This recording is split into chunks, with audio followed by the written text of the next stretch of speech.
Anthony Palmer, former lieutenant of the Ocean Air Defense Force, 8th Air Division, 32nd Tactical Fighter Squadron.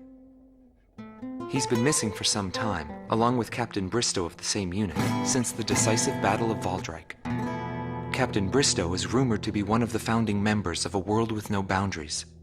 Palmer's ties to the captain have led many to believe that he is a high-ranked individual within the group. He currently works for an insurance company based in Aurid, the capital city of Osea.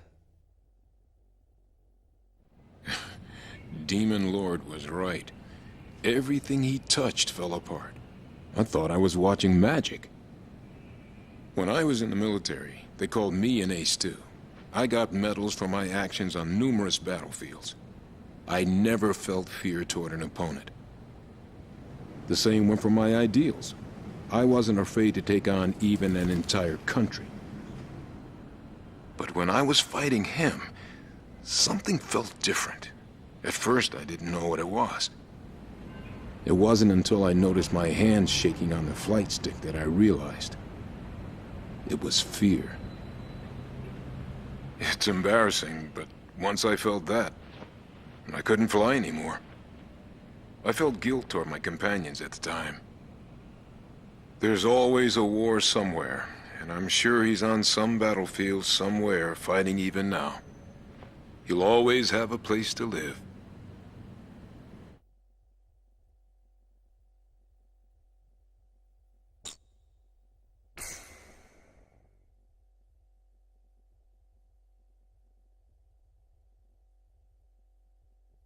Anton Konchenko, thought to be head director of A World with No Boundaries, former member of the Belkan Air Force, 18th Air Division, 5th Tactical Fighter Squadron.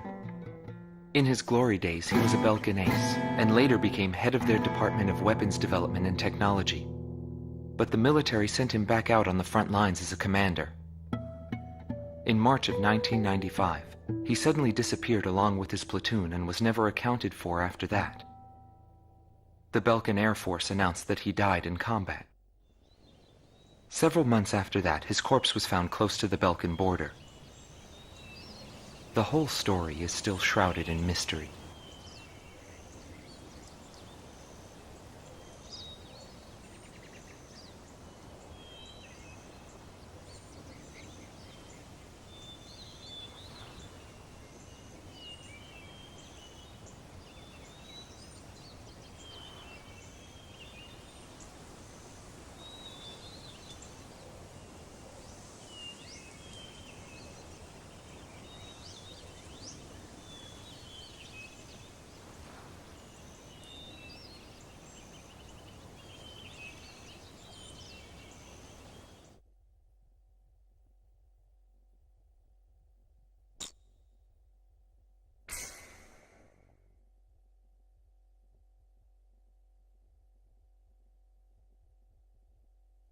Joshua Bristow, former captain of the Ocean Air Defense Force, 8th Air Division, 32nd Tactical Fighter Squadron.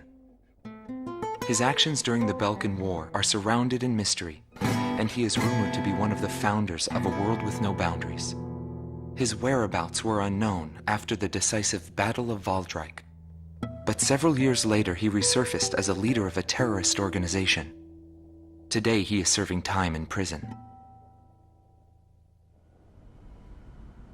This darkness and that little window are my entire world now. I'm actually rather fond of it. The darkness envelops me in a borderless world, a world with no boundaries. He was not the reason we were unable to change the world. No matter what the desired outcome is, the world can still change, as long as people expand their knowledge and desire change. Today's world has already changed from what it was back then.